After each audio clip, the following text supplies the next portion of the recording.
We'd love to kick off with a provocation from Michel Bauwens. Michel is the founder and director of the Peer-to-Peer Foundation and collaborates with a global group of researchers exploring peer production, governance, and property. He is research director of commonstransition.org, a policy development platform towards a society of the commons, and a founding member of the Commons Strategy Group with Silke Helfrich and David Bollier. He is a published author co-writing Network Society and Future Scenarios for a Collaborative Economy with Vasilis Kostakis, and is currently working with Seoul City Council, amongst others, on developing aspects of the city as a commons. And Michel, you're very welcome, and the floor is yours. Thank you. It's great to be invited, Kevin. So my talk will be based, on what I found mostly in Ghent, whereas I did a mapping of the commons and a study of how it worked in 2017.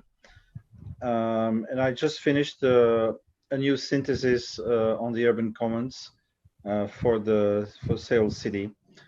So it's quite updated what I will be talking about.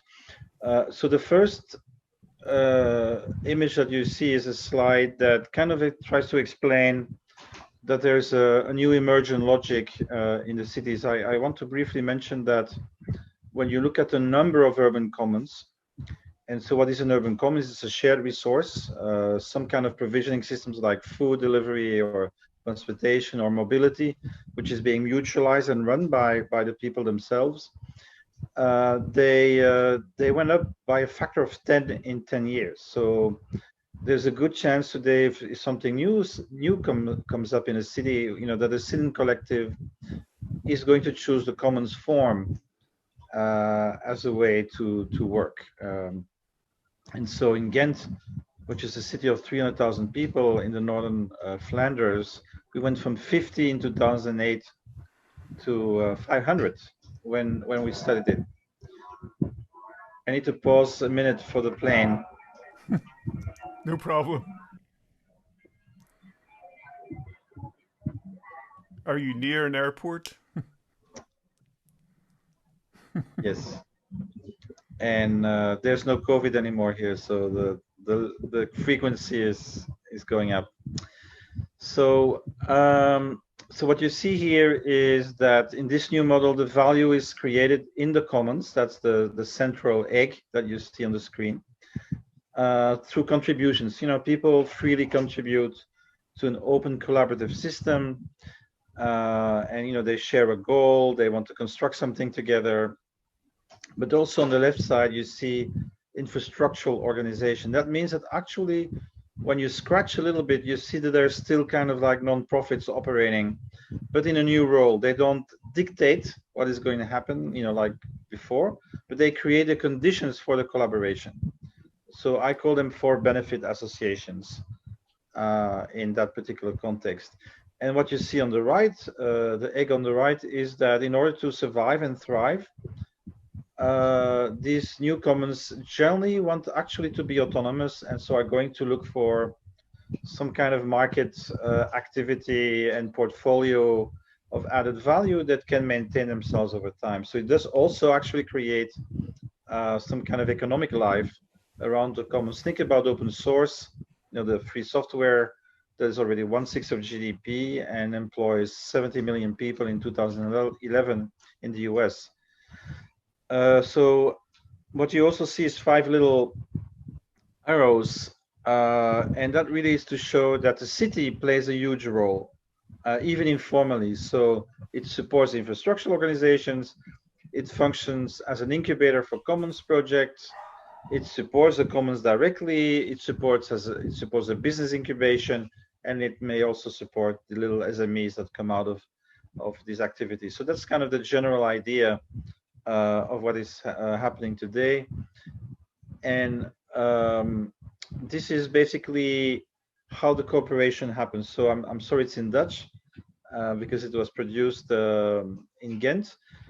But so what is increasingly emerging is public commons cooperation protocols. So the city is learning how to work together in a new way with these new types of initiatives. And so the pioneer was in Bologna, where they had a Bologna regulation for the care and regeneration of the urban commons. And so what it does is it allows any group of citizens to say, we want to care for this. Then there's some kind of vetting mechanism. And once that is done, then there is a commons accord. So it's basically like a contract between the city and a particular initiative that says, this is legitimate, and we're going to support you in this and this and this and this way. But as an initiative, you also have to be careful about X, Y, Z. It can be like how to treat animals in a park, or something that the public sector, the public authorities care about in terms of regulation that cannot be changed.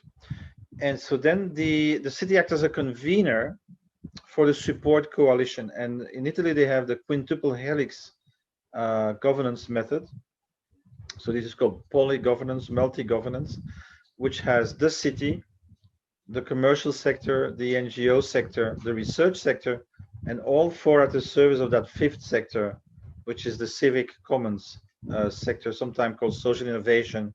But it's it's very, very similar what is happening all over Europe. And so it's not necessarily money. It can be anything that is useful for that project. And the other partners can say, oh, I can do this, I can do that. And they went from like 100 projects the first year to 300 the second year. That was just in Bologna. And then a few years later, 250 cities took it over, and 1 million Italian citizens are now active in urban commons through that regulation. So that's a pretty, I think, impressive feat. And maybe one aspect I'd like to highlight is something I saw in Ghent, which I thought was really innovative. So one thing that works well in terms of transitioning, from one model to another in a particular domain, let's say food, for example, this is the case here, is to create councils, transition councils that really integrate the various players. But sometimes things can, not go as the change makers wish, because, for example, if you integrate a representative body from the old world, like the Farmers Alliance, they might very well be in favor of the old fossil fuel agriculture and not be very sympathetic to the organic farmers that actually the one that we need to promote. And so in that case, what they did in Ghent, I think is really interesting, and I call it contributory democracy, because they said, those initiatives which are already transitioning and therefore actually carrying out what we were elected to do, we are going to integrate them in our councils, not because they are representative, but because they are actually carrying out and implementing the needed changes.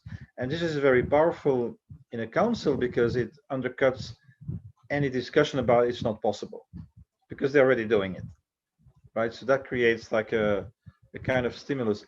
Another brief innovation that I would like to mention, which I saw then for the first time, and I know heard there's like almost 20 of them in France, is a call for common. It's like a change in public procurement from pure competition and winner take all, which basically forces the winners to push out all the costs that they don't want to see paying themselves.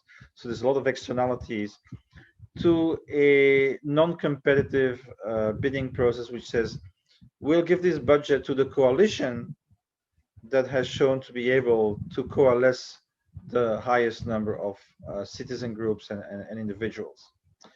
And so they get, as a coalition, they get the funding, and then they manage autonomously in a kind of peer-to-peer way, the different participants, what happens with that. And so I thought that was also a very innovative um, um, kind of policy making. So briefly, I want to show you this slide now, because this is a critique I have on how things are, often carried out. And what I mean with this is, I'm going to explain it through an example. I went to Tuscany, and in the solidarity economy, so one, sector of the economy, in food, organic food supplies, there were already 12 different pieces of software where collective purchasing groups could order from their a coalition of producers. And this is not very efficient. Localization is good, but if it means repeating the same effort over and over again while you're facing competition for these huge, capital-rich corporations, that's not going to work. This is, for example, why the consumer co-ops in many countries collapsed in the 90s, because they just couldn't, maintain the quality of the services faced with these big multinational supermarkets. And so what I'm proposing here is basically to see cities as a governance layer of commons-oriented provisioning. So if you want to have a better alternative than Airbnb, let's call it Fairbnb, and it already exists. If you want, instead of Uber, you want a more cooperative ride-sharing alternative, right? Then instead of every city doing it on their own, you could form a league of cities that would create what I call a global open design depository. So everything that's common in terms of building the infrastructure, in terms of the digital tools, could be done together, and that's just mutualizing the investment. And you could make alliances with ethical finance and impact investing and co-ops and the solidarity economy. I think this would be a very powerful alternative to the current fragmentation that we see in the field. And I think this is a very important thing I want to say. Mutualization is the best way to keep complexity of social services, while at the same time drastically diminishing the footprint. So the amount of matter energy that you need to maintain a service. I'll give you one example. You take merchandise that has to go to the city to feed the city, etc., etc. You can save 98% of energy. This is a recent study that was mentioned by John Takara. 98% less energy for the same amount of goods and services by using mutualized cargo bikes and pedelecs, the electric bikes, right? And so this is called factor 20 reduction.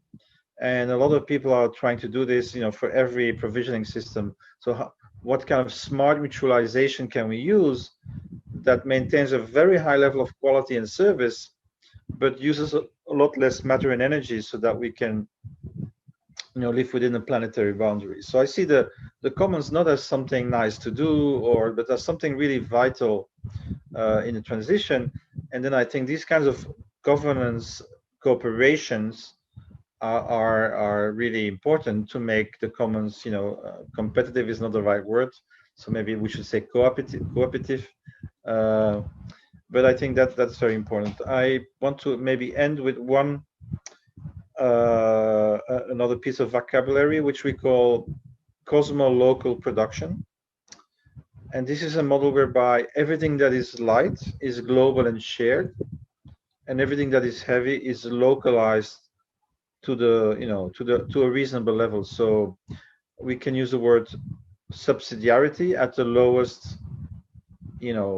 appropriate level, and talk about the subsidiarity of material production in the city. And so I think this is something you should be looking at. I recently discovered an alliance of 120 multi-factories in Europe. And these are groups of artisans that work with matter, and they so what they do is they produce locally, they mutualize their working space, but they also have an invisible factory where they share their learnings and designs, so that they can still operate as one network, and be really and scale the collective intelligence of that network. And so I think that's a very powerful model that you should be looking at. Maybe I'll end with saying one more thing, Kevin. So this was a project in Ghent that I really liked. It was an experiment to feed 5 million organic meals per year to the public schools. And so instead of buying really unhealthy food from multinationals, that the food comes from far away and the money doesn't stay in the region, what they did was buy the food from organic farmers in the bioregion, get a zero carbon cargo bike transportation system, and get cooks back in the school. And so this was very interesting, because what it does is it reunites also working people, people that work the land, people that do the transport, people that can code. So it has both cognitive and physical workers and service workers in one ecosystem. I think that's really what we need to reconnect the citizens in this kind of unified production spaces. And so the role of public space and co-working centers and what we call open source third places is really crucial. So this is about fab labs and co-working and all these new kind of collaborative spaces where we create a culture of collaboration. And you could look in France, you would see that there's an official policy by the Bank of Territories, which is the bank that funds regional development, and that it goes specifically to projects that use that model for integrative public policy at the city level. So that's more or less my story, and I hope it's of interest to our listeners. Absolutely. I was fascinated by the city as a convener. That amongst many other things that you talked about, and in particular contributory democracy. And I think maybe lurking in there might have been something around contributory funding. Is that a model that's kind of present? Different ways of thinking. I think it's the mixing that is interesting. So there is one group I really like in Spain, which is called Goteo. And so first they do crowdfunding, and only for open projects that are based on commoning. So once they've done that, and they do it in such a way that it creates a community. Because if you look at the more private crowdfunding platforms, it's very competitive. It's basically prepaying some service that you get later. But this is really community driven. It creates linkages and networks around the project that the funders believe in. So then the next step is they go for public batching funds. So they found a number of cities and regions that say, okay, if you're successful with your crowdfunding, we'll match the funding.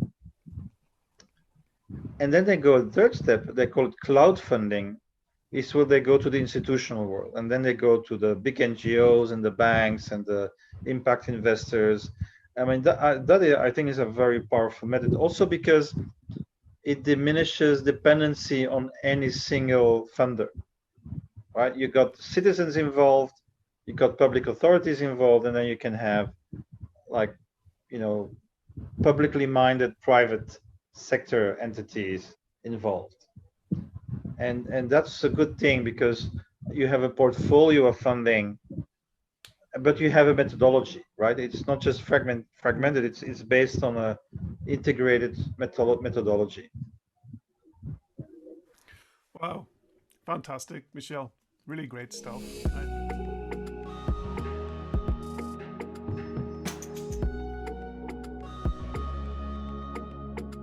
Great, and thank you for persevering with the technology. It isn't always perfect, and I know it's been frustrating for one or two of you, but there were some really interesting ideas in the room that I was in. I suppose the one idea that I would share would be that notion that the council being a partner and finding the way in which co-design can work where there's a slight unequalness in relation to the balance of power. But we could have one line from all of the other groups if anyone wants to offer that. Anybody who facilitated or anybody else in the group, if something really jumped out at them, it would be interesting to share that now. Kevin, just can I say a few words about our group? We kind of went off piste from the question a little bit. So we were talking about the kind of collaborative approach and councils as facilitators, as kind of like gardeners to kind of nurture and develop partnerships and equal relationships. But that we acknowledged it was very challenging. We looked at some examples of what happened around the bank buildings after the Primark fire. We looked at ways in which, getting the public input into, public ownership of public spaces and the importance of groups and conversations and working towards something real. The importance of creativity, but also, taking advantage of opportunities, but also actually being able to put that into actually something really meaningful and real. And we talked about the city as a lab and it all being very much a work in progress. And I'm sorry, our group got cut off, but Susan was just in the middle of kind of sharing just a little bit. Susan, can I let you come in there because you were making a very relevant point with regard to reality? Yeah, no, I was just saying that I think Belfast has got a brilliant tradition of what was it Paula said, growing up in the niches in between the cracks. Yeah. And, in some ways that's effectively what most of our arts and culture sector has done. Mm-hmm. But I think there is a huge amount of work that needs to be done to facilitate things and actually learn from what's worked as well. Yeah. That was it, really. Yeah. Very good. That's great. Another group? Time for one or two more ideas that popped out of those. And please use the chat as well, by the way, if you've got things that you want to say. Hello. My group had an interesting conversation. We looked at how now more than ever that we need to be considering how we approach spaces both digitally and outdoors, because it's been so limited through lockdown and it's really made us relook at what we do. Outdoor space is really important, and we talked around some of the examples of Scandinavian cities whereby they're very used to having outdoor spaces, and maybe we need to do more to facilitate that, to have covers in civic spaces in the city. Also, not to forget our neighbourhoods, that we need to consider spaces in the neighbourhoods. It's not all about the city centre, but also I suppose we were thinking that that's maybe a need to really focus on livability in the city centre, because that's why we have the dearth of activity now in the city because there's actually nobody living there. And that was really it from our discussion. There is time for one. Did anybody have a question perhaps that they wanted to ask Michelle? We have time for one. I'd like to ask a question if there's time. There is. Maybe it's about bridging, really. I'd like to ask Michel about what he's discovered in his research about what works in terms of bridging between the existing regime and the new. Because these, his research has shown is a new pattern, a pattern where the city changes its relationship with what's happening, and instead of determining in advance what it wants, it looks at what is actually happening that has life and meaning for people, and then rows in and supports that. That's my observation in a nutshell from what he said. And my question for you, Michel, is there anything you've learned about this? Does that just happen? Is it that it emerges in the way all self-organizing things do, or are there strategies that can be employed to speed that up or enable that to happen more quickly? And I'm thinking actually in relation to our very short time frame in relation to climate change and really getting our act together in terms of doing stuff differently? Have you learned what works? Yeah, that was a very good question. So the spontaneous part is what I described in the beginning. Is you have the citizens are doing it. They're, it's tenfold increase. Probably also because we have more tech to do it. To coordinate activities at any scale. So this is happening, and then the other thing that is happening is individual functionaries finding ways, creative ways that can sidestep some of the blockages that could arise. But the issue, I think, is there's a number of issues, and the big issue is cultural. The kind of idea that I'm a politician, I'm elected to represent people, right? So why should I then afterwards, actually share my power with unelected groups of people? And also within the bureaucracy, this kind of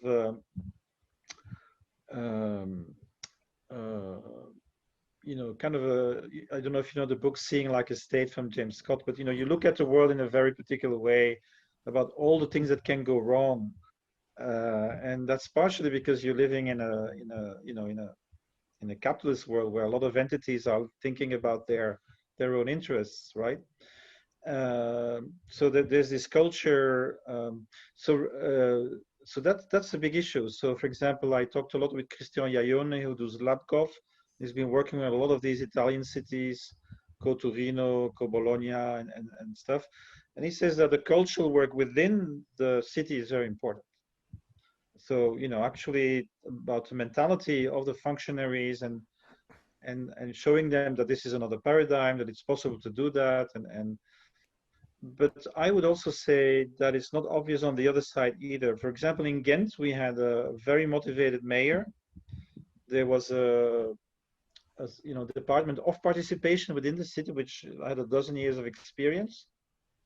But it's the citizen groups that were, why we don't want the state to control what we do.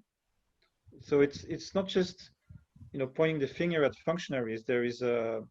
So it's a relationship also you have to work on and find ways that the public authorities can enable and empower without creating a fear of control, of too much control. And just recently, I think that's an important lesson also, with the COVID crisis. So the maker movement exploded in creativity to make valves and ventilators and masks, and I was involved with my colleague in the P2P Foundation in Brussels. In 1 week they had 300,000 masks on they made it on their own, but there were all kinds of blockages out of the fear of liability from the hospitals and the cities, right? So that's why I'm speaking about these public commons cooperation protocols, right? You need, and so in France, the hospitals in Paris did just that. They coalesced together and made some processes that allow the makers to, bring in their stuff, and then there was some kind of due diligence about it, and then it could be accepted. And in the US, they use something called the Good Samaritan laws, which I think is very interesting, which is in times of emergency, you can let go of a bit of the paranoia, as it were, and say, okay, this is an emergency. So even with masks that could be like 5% wrong, it will still save a lot more lives than not having masks at all, right? That kind of reasoning, right? So that in times of emergency, that you can say, okay, let the citizens and the NGOs do their work, and more easily bring it in, because we really need their solutions for a set time. Yeah, so I think culture and regulation are important blockages, right? The world is not made for the commons. Can I say one more thing, Kevin? Because this was a beautiful riff I got from Janelle Orsi. She said, do you know, Michel, it's forbidden to dry your clothes in the sun. Do you know it's forbidden to collect rainwater? Do you know it's forbidden to grow vegetables in front of your house? Do you know it's forbidden to share your homemade marmalade with your neighbors? And she was just, citing all these county regulations in California, which are made to stimulate the markets and the state, right? And not the commons. So that's why it's important to institutionalize the commons, to recognize it as a real important human institution with its own rules and regulations, but it has the right to exist, and that is a separate sphere.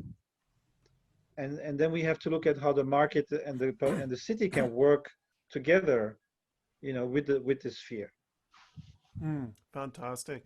And there are a couple of questions which I'll just say. I mean, one very simple one is where is the 120 multi-factories you mentioned? Someone asked that. Do you know where that is? Is it in France or something? The multi-factory? Yeah. So the one I know is the one in Brussels called Micro Factory, but they're all over the place. A lot of them are in Italy, but you'll find them in Croatia. And I maybe in Ireland too. I haven't looked at all the individual. Yeah. Can I answer one question that I see in the chat about homogeneity of cultural groups? Yes. Yeah. Okay. So this is an example that I think it was in Sweden some years ago. So they wanted to mobilize migrant populations in the circular economy around recycling, around the makerspace. And the makerspace was totally open. But what happened was that because of cultural reasons, the makers are these geeky types, and they attract other geeky types. And a lot of the migrant communities have more hierarchical cultures. So they don't necessarily speak up in an open environment, right? And so it didn't work. And then the second step was for them to actually create intermediate relationships with the cultural organizations. And then it worked. So it was less democratic in a sense, in the sense of less purely open, but it took account of the specific cultural elements, and that in some cultures you need these intermediaries to, so that people have the trust to participate. So that's an example. Another example I'd like to give is in northern France, and I said this in the breakout room. There's a cinema, and the cinema is a coalition of cultural organizations. And what they did is just they have, time slots which they rotate, but they all have independent programming, right? So there's no central committee deciding what is going to be shown in the cinema, but every association has its 3 hours every week, and in a rotational basis, so nobody's privileged, like getting only the Sunday afternoon or something. So I think there are various ways if you're kind of creative about it, that you can overcome these. And so my central conclusion that I did in Ghent was, and it's a paradox, you have the civic commons, which are in theory open to everyone, but generally attract the educated sections of the let's say the mainstream population. And then you have the ethnic commons, which are in theory closed, to religion or ethnic background, but they actually reach the poor in the city. And you have to work on creating the bridges, and it's not easy, that's for sure, but it's possible. Thank you. That's very enlightening. And there's a lot of people are really interested in the ideas that you're talking about, I think would be fair to say. When you're in the room again, even though we might give you questions next time, in the breakout room, everybody can talk about all of this or whatever else we may hear about. I know contributive democracy has sparked quite a bit of interest. So you can explore that in the breakout room. So, but for now, thank you, Michel. We'd love to move on now to having another set of provocations, one after the other. The first from Sophie Jerram. Sophie is the co-founder of public art program Netting Space and Urban Dream Brokerage, and she's from Wellington, New Zealand, and she's joining us from there at the moment. And since 2008, she has helped to repurpose private city spaces for 120 artistic and community uses. And then after Sophie, we're going to have Rob Hilken, who many of you might know here from Belfast. And Rob's a visual artist and curator. He's the Northern Ireland manager for Visual Arts Ireland and a founding member and trustee of Vault Artist Studios, which is an artist-led multidisciplinary studio group, which has over 100 members actually. and it inhabits vacant and abandoned spaces, and is currently located at the former Belfast Met College building in East Belfast. So we're going to hear from them, and then we're going to go back into breakout rooms for more conversations. So Sophie, you're very welcome all the way from Wellington. Thank you, Kevin. Lovely to be here finally after meeting you over the interweb. Greetings to everyone in Belfast and beyond. I've never been to Ireland, so I'm kind of learning just as I'm listening to you about the context. But like someone was, I think Julie was talking about the weather, like in Belfast, I think Wellington's weather is pretty inclement. So we actually started letting space projects when I had toddlers, and I felt like there weren't many spaces in the city of Wellington to go that weren't requiring you to spend your money, apart from the library, especially when it was raining, which was quite often, or windy. So it came from a kind of personal desire to continue some of the public art practice that I'd already had prior to having children. Suddenly it became an urgent need to find spaces in the city that were safe spaces that weren't requiring a kind of commercial exchange. So let's see if it goes automatically. It's supposed to. I'm currently finishing a PhD with the University of Copenhagen. Here we are. It's good. It's working without me needing to touch it. And effectively, I'm going to let it roll and won't particularly talk to each slide. But our organisation, Letting Space, started, as I say, trying to repurpose mostly private spaces in Wellington City for art projects, and that was under this moniker Letting Space. This project, the Wells Group, was promoting the idea of unemployment as a productive activity. Got a lot of pushback from the Arts Council, well, not from the Arts Council, from the government ministers at the time. But we've worked at scale in empty sites, not just shops, but also with places like this where there were kind of no man's land areas, empty shopping malls. And yeah, I guess for the last 8 to 10 years, we've been working with, we've repurposed about 120 spaces throughout the country. And mostly visual arts projects we were working with, because that was the background I had and my partner Mark Amory had, but also with musicians, with theatre makers, with groups like this, which was a group that came together and called themselves the Hawaiian Cultural Centre, looking to find each other in community in empty sites. And it came about as a result of the last financial crisis, and clearly we're now rolling into another one, which will mean there's a heck of a lot of empty sites in the city. And I'm hoping that if we do revive the Urban Dream Brokerage project, which I'll speak about in a minute, it will be done in slightly different terms, because as Michel was talking about, the communities that that constitute commons makers and arts makers need to be seen, I think, as a political community, distinct from the state, distinct from the market. Otherwise, they just get seen as the kind of pixies that revive the city, and then the value becomes reclaimed by the private property owners.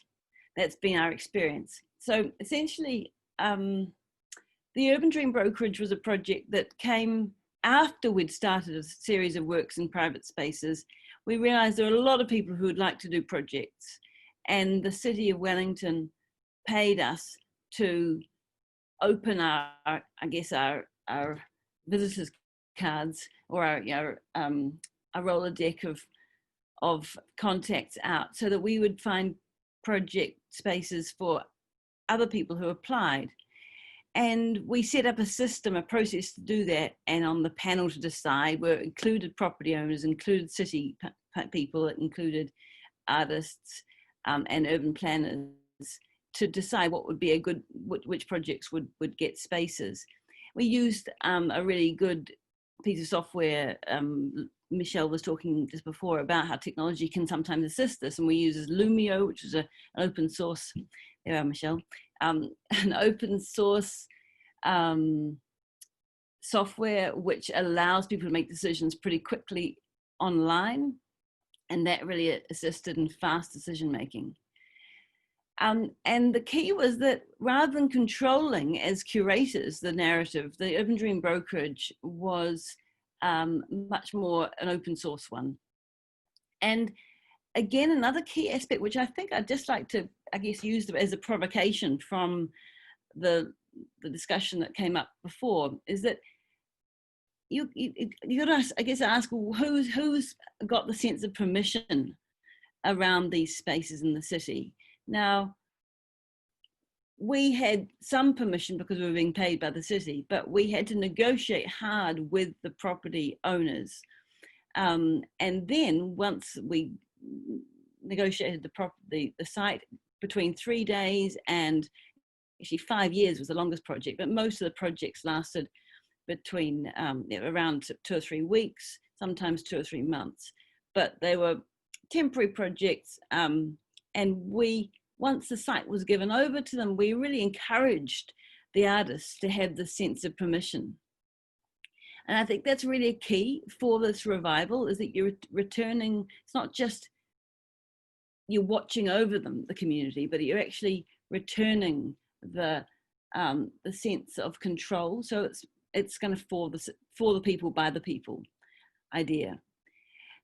So after this, we closed the brokerage down in 2018 because we felt, we knew the city had kind of returned in a way to better economic health, and we were finding it much harder to find spaces.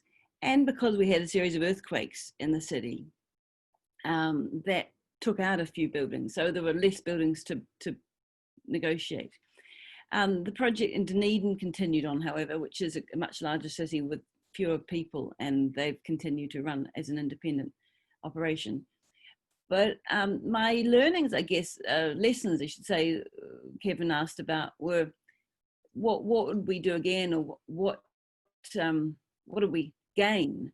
And I feel like one of the big lessons we had was that after the city, we wound up and we said to the city, well, we'd like to still keep people in the artists in the city, because just because there are no spaces for them, we need to still find ways for them to exist. But the city kind of thought, well, no, we're fine now. We've got it. We've revived. We're fine. And a lot of the key people who we worked with actually ended up moving out. They moved to Whanganui, New Plymouth, and further afield, because that was cheaper, and Wellington was getting really expensive to live in, and to get access to studios.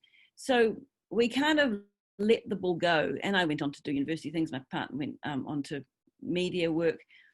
But I felt like that was this 2 years since we stopped has been a real gulf. And obviously now with COVID, the demand for the work has returned. But I think this is a lesson to speak back to the city, is that we need to ensure that we keep artists there at all times, for good and for bad, if you like. For involving artists, if you want to be an artist-run city, or an artist-centered city, you want to include artists in boards, in decision-making at city level and in corporate boards too. You want to recommend them as key decision makers and key innovators, rather than just the illustrators, if you like, for the city. So I think that it's important, not to abandon them, and to keep the relationship there. And that is it's about being conscious of that. I suppose conscious design is something that people talk about in relation to race and gender, but consciously recognizing that artists aren't going to bring the same economic power, but they will bring a heck of a lot of value to the city. I think more or less I've kind of got, I think the slides have gone through now, but I think the challenge I'd put to you is, if you want to bring more communities in to be making more projects in the city, you want to design permeability, and that may be about decision making, but it's also about making the accessibility of the projects really clear, or accessibility of the spaces really clear, and transparent on the decision making. So designing permeability would be my provocation for you now. Thank you. Thanks very much, Sophie. Rob. Hi everyone. I'm just going to share my screen as well now. Okay, so I just thought I'd introduce myself to those who don't know me. There's a lot of people here who I haven't met and don't recognize your name. So I'm Rob. I'm an artist and have several job roles, as most people in the arts do. I was a co-director of Catalyst Arts between 2012 2013, and I mention that because they were very active in doing off-site projects amongst in vacant spaces around the city, and became a kind of core learning for me as part of that.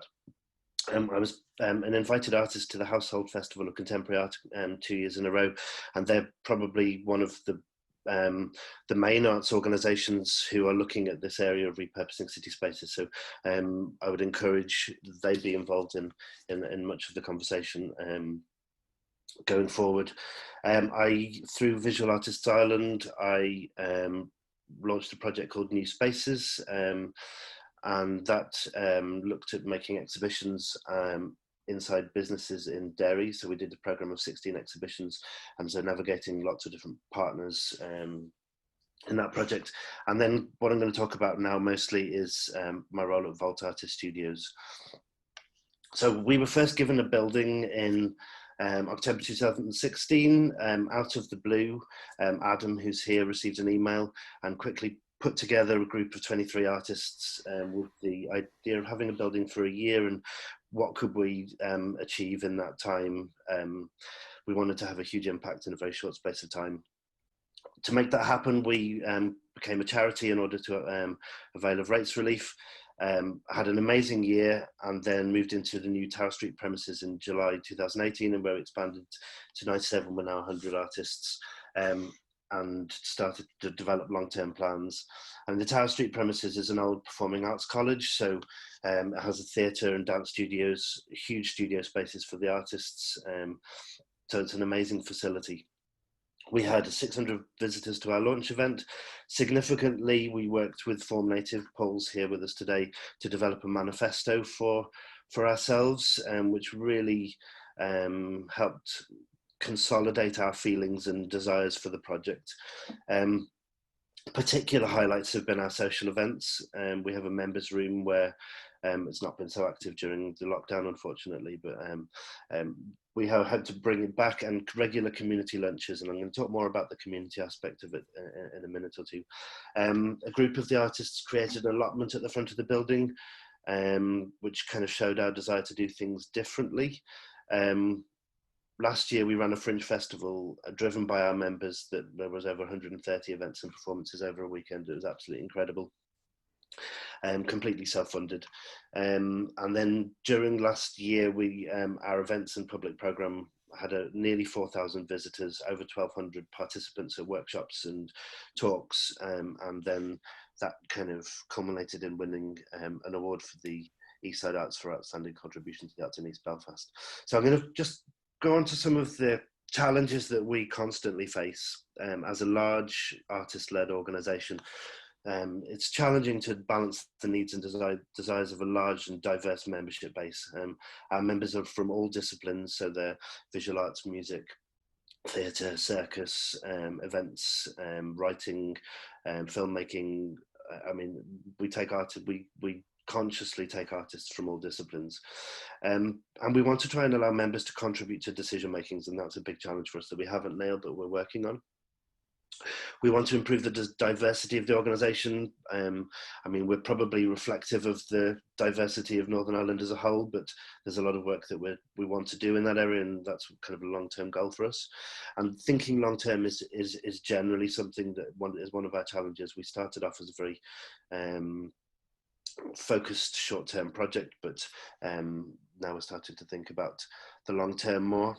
That long-term planning is going to need a strong leadership, but we have an incredible desire to avoid hierarchy and to remain as flat an organisation as possible. And then the shift towards long-term planning. I mean, the big challenge is how do we retain our energy and enthusiasm to do that? Essentially, we're a volunteer artist-led organisation. So some of the paradoxes of the studio group, we've always described ourselves as a community of artists and artists in the community. And I mean, we kind of, it's something we feel more than that we act and try to do. We've always wanted to have a strong public profile, do a lot of events, engage with as many people as possible. And we've absolutely found that the best way to achieve that is to focus on supporting our members. We don't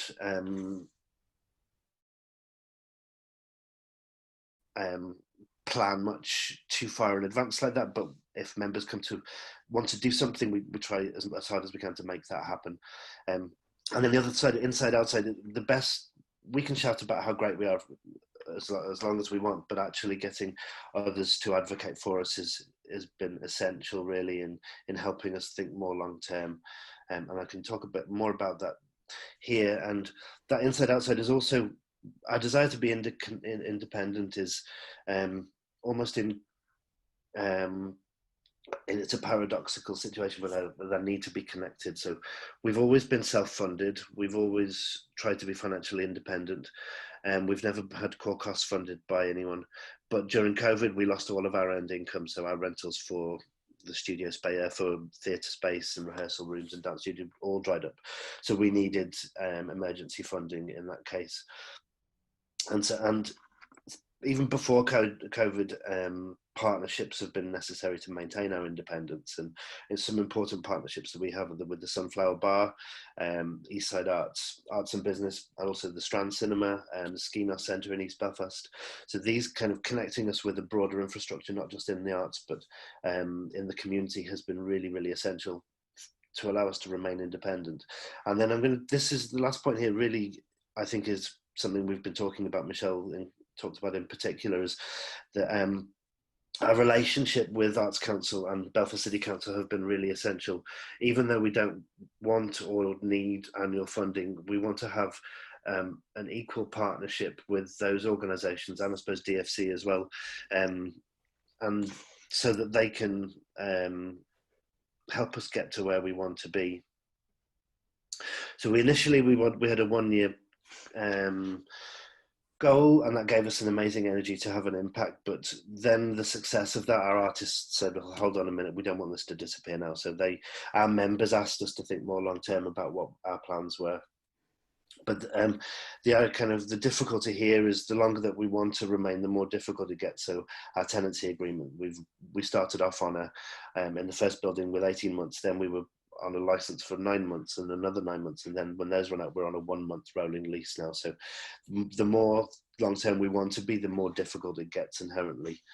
And then I guess just to wrap things up, how do we do things differently? Our independence is key to our survival. I mean, by not being restricted to a design program activity that we might have to have if we were multi-annual funded, it allows us to be nimble and spontaneous. And by supporting individual members, investing in their facilities and in their skills, they're the ones that drive our public impact. And then, essentially, building trust is what we're trying to do with all of our members and partners, our artist members, our local government infrastructure, and business partners and so on. So I think in being independent allows us to invest in relationships, and I think that's where I would like to end it. Wow, thank you both. We've now got breakout rooms. There are questions which I'm going to put in the chat, but broadly speaking, it's what's the future? What do you think the future should look like in this context? And what are the things that we should focus on to begin to make that happen? Wow, fascinating stuff. Don't know about you, but that was a really interesting conversation. But before we finish, we have a little bit of time for a little bit of feedback now. So I'd like to give all of you the last word. So we could go group by group, or somebody could maybe start. And maybe think about highlighting a point that really mattered to you and then enabling people to build on that. Hello, I'll make a few points come from my group, but please, anybody in my group, chip in, not chip in, contribute very brilliantly that you did in the session. Fortunately, we had Sean from Cathedral Quarter Festival out to lunch, and he's very keen that, well, now that COVID has had so many restrictions, that the outdoor space is more important than ever, and we need to make sure in the city and elsewhere that if we're wanting to program these spaces, that the infrastructure's there, that there's coverings, there's access to electricity, so forth. So maybe we need to really look at that, and there's a bit of urgency there given the imminent return of the festivals and events. A good suggestion was made around possibly sharing of infrastructure among arts organisations that can make a pool, and we could maybe look into would that work and how feasible is that. Looking at financial models that are out there to support empty spaces, because now again there'll be more empty spaces. We know that artists, studios are having to move out of the cities, and there's issues with short-term tenure. How can we use this time to ensure that there's sufficient studio space in the city, and looking to see, with the developments, is council really using its powers to ensure that the developers contribute to ensuring that there's meanwhile use in the city. So some points there. So, and if the guys want to talk about some of those points, happy for you to. My group was talking about the future of city spaces for creative and cultural activity. The point that Sophie made about retaining artists was very key, because artist space and buildings are a particular problem. They need more permanent space. At the moment, we have the developers moving in around the city centre, and in particular, maybe Adam, you can jump in here, but he was interested on how you can separate the artist and creative space from market influences and market, I think just the interests of the market, how you can separate that and focus more on the well-being of people and artist creativity rather than generating monies. Adam, would that be correct? I was just saying I was interested in the phrase of separating the arts community from the market and seeing it as a separate kind of thing. I'm just not sure that's feasible in the long term, because I think that ultimately then you end up with a situation where market forces start to impact on the ecosystem that's being created around that. And the arts has a really important part to play in city centres, which is prevented really from happening in the way that it could because of market forces. And if you that's part of a bigger problem. You can't just say, okay, well, this little section here can get a little bit of insulation and then just drop it in the middle of a city centre that's dominated by market forces. I think the whole thing that's going on in the chat about looking to replace GDP, and not focusing so much on GDP and focusing more on the welfare of the citizens in general when we look to plan city centres is what's more important, as opposed to just singling out arts as being this one little kind of enclave in the middle of the market, because I don't think that ultimately works. Anyway, that's my I suspect that won't work in the long term is what I'm kind of getting at. Yeah. Although this wider systemic, thank you, Adam, for that, by the way, but this wider systemic change definitely came up in the group that I was in. So that's that notion of the market forces, or the way capitalism works at the moment, or the way in which we make decisions. All of those things need to be looked at, I think, would be fair, as one of the key things that came out of the group that I was in. Any other comments or thoughts from other groups? Well, I just wanted to, can I just follow on from Adam? Yes. I mean, I also wanted to feedback our group particularly, which was really a dynamic conversation. But the thing that Adam just made a point about, you can't separate some artists from the market. I completely agree. But I would say that one of the challenges for artists that it's not been easy. It sounds like Northern Ireland is in a very similar position to how New Zealand was prior to our Labour government coming in and Jacinda Ardern taking on the arts minister role. But back in those days, those sort of dark days we had, the arts were made to sort of feel as if they should be the little entrepreneurs all the time. I think it would be much more powerful if we could align in the institutional theory that Michel presented of community, state, and economy, business, market. I think it would be much better if artists could actually see themselves as community, or more community than they do market, because I think that's often been the dilemma, is they're competing as if they're selling hamburgers, but they're not. Anyway, that's my response, is that I think that's been the biggest thing for me, is to put down my kind of idea of having to prove and to just see myself as a builder of community through an arts lens. The thing I was also just going to say is that in conversation with Simon and Jane and others, that it feels like